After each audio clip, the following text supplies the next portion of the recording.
Pemirsa, nasib pakar telematika Roy Suryo dan pegiat media sosial Dr. Tifa berada di ujung tanduk. Polisi resmi menangkap dan menahan kedua tersangka kasus tudingan ijazah palsu terhadap mantan Presiden Joko Widodo itu karena berkas keduanya sudah lengkap atau P21 sehingga kasus tersebut akan segera disidangkan di pengadilan.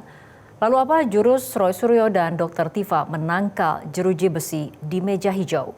Berikut ulasannya dalam Top Review. Tunggu apa lagi bersama Kata Uma.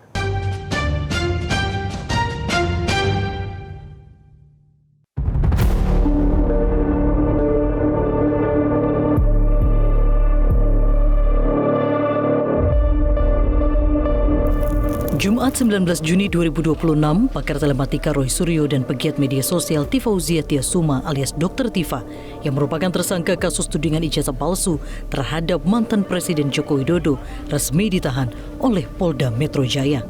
Roy Suryo tampak menenteng rompi oranye dan minuman saat berpindah dari satu ruangan ke ruangan lainnya di Mapolda Metro Jaya tanpa memberikan pernyataan apapun.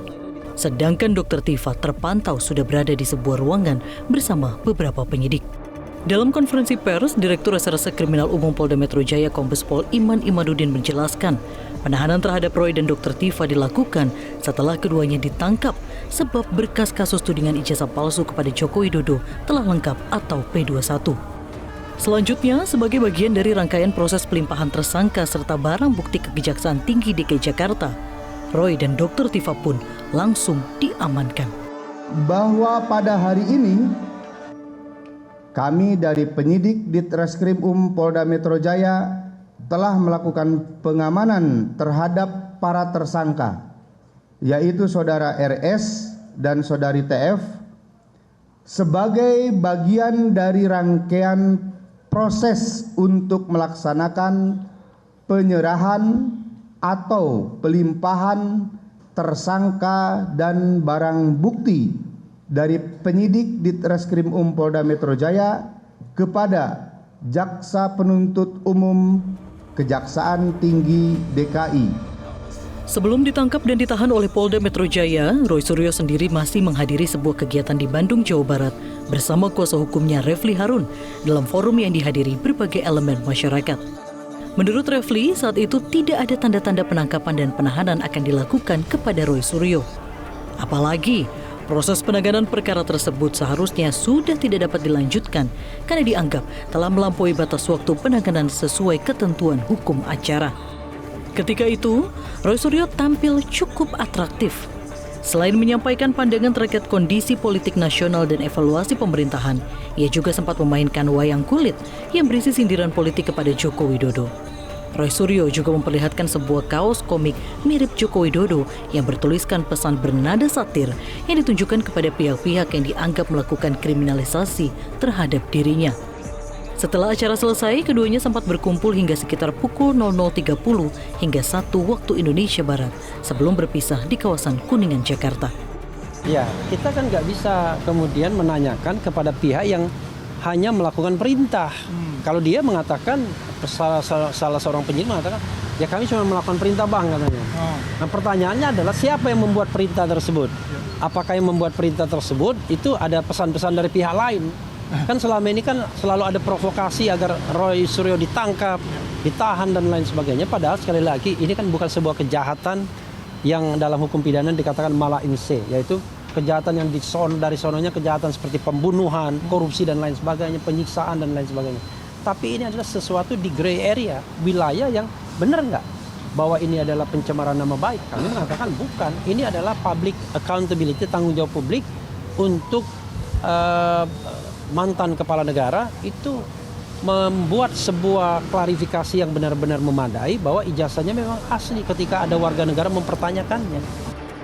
Di tempat terpisah, kuasa hukum Roy Suryo lainnya Ahmad Kozinuddin menyatakan sejak awal kasus tudingan ijazah palsu terhadap Jokowi yang membuat kliennya menjadi tersangka tidak proporsional.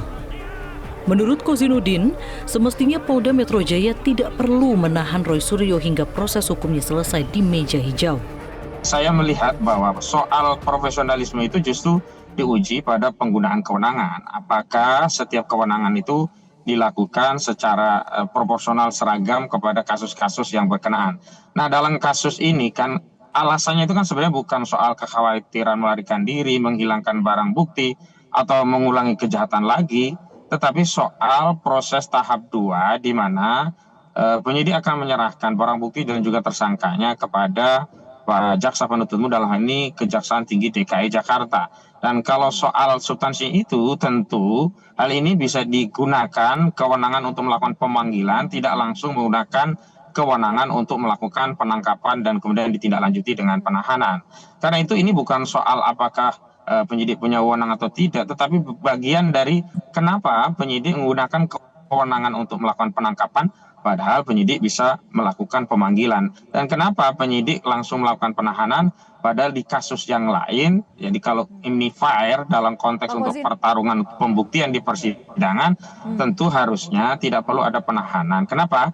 Karena tidak semua persidangan itu harus dilakukan penahanan terhadap tersangka. Saya sitir lagi tadi, kasus Haris Azhar melawan Luhut Binsar Panjaitan, itu fair. Karena apa? Sejak awal sampai putusan dan kemudian dinyatakan bebas, itu tidak ada proses penahanan. Dan kami mengkritik bukan berarti kami khawatir akan proses pembuktian di pengadilan, tetapi kami mengkritik dalam konteks janganlah anak bangsa ini menjadi korban kriminalisasi. Karena apa? Karena proses dan prosedur itu harus adil.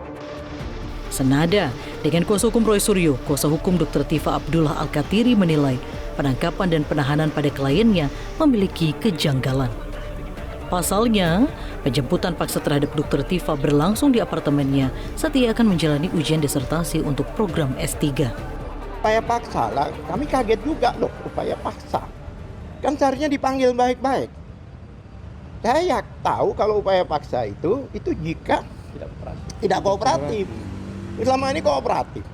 Berapa? 6 bulan mereka itu wajib lapor tiap minggu. Kebebasan mereka itu benar-benar terbatasi, nggak bisa keluar kota, nggak bisa begini, ya kan? Bahkan waktu itu Dr. Tifa mau ke Jepang pun kami gagal, karena harus wajib lapor. Nah, kami taat hukum, tetap, tapi kok ada upaya paksa? Oleh sebab itu, ya kan, yang kami sangat kaget banget, kok mereka menangkap pada posisi Dr. Tifa jam 8 pagi ini harus ujian disertasinya. Lalu, bagaimana respons mantan Presiden Jokowi terkait penangkapan dan penahanan Roy Suryo dan Dr. Tifa? Jokowi menyatakan menghormati proses hukum yang berjalan. Jokowi menyatakan siap hadir di pengadilan dan memperlihatkan ijazah aslinya. Ia pun menyerahkan benar tidaknya tudingan ijazah palsu pada keputusan final di pengadilan.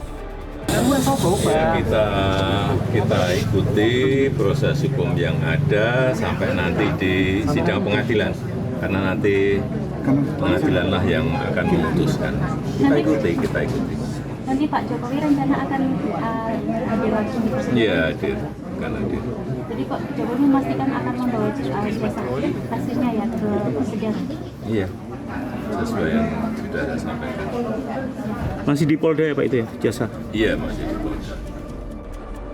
Sebagai informasi, sebelumnya berkas perkara kasus tudingan ijazah palsu terhadap mantan Presiden Jokowi dinyatakan lengkap, berkas keduanya bolak-balik ditolak oleh jaksa. Kejaksaan sempat meminta penyidik untuk melengkapi dan memperbaiki unsur material maupun formil, sehingga penyidikan dilanjutkan. Setelah berkas lengkap atau P21, maka kasus tudingan ijazah palsu terhadap Jokowi ini memasuki babak baru, yakni tahap persidangan. Nasib Roy Suryo dan Dr. Tifa yang akan duduk di kursi pesakitan ini berbeda dengan Egy Sujana, Damai Hari Lubis, serta Rismond Sianipar yang berhasil lepas dari status tersangka melalui restoratif justice. Polisi telah menerbitkan surat perintah penghentian penyidikan SP3 terhadap ketiganya karena telah meminta maaf kepada mantan Presiden Jokowi. Dengan pelimpahan tersangka dan berkas ke Kejaksaan Tinggi DKI Jakarta, Roy dan Dr. Tifa nantinya harus membuktikan tudingan ijazah palsu yang ditujukan kepada Jokowi lewat barang bukti di pengadilan. Keduanya harus mengadu barang bukti dengan ijazah yang dijanjikan Jokowi dibuka di pengadilan.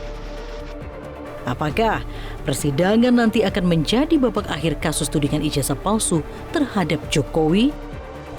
Kita tunggu saja proses hukum di meja hijau.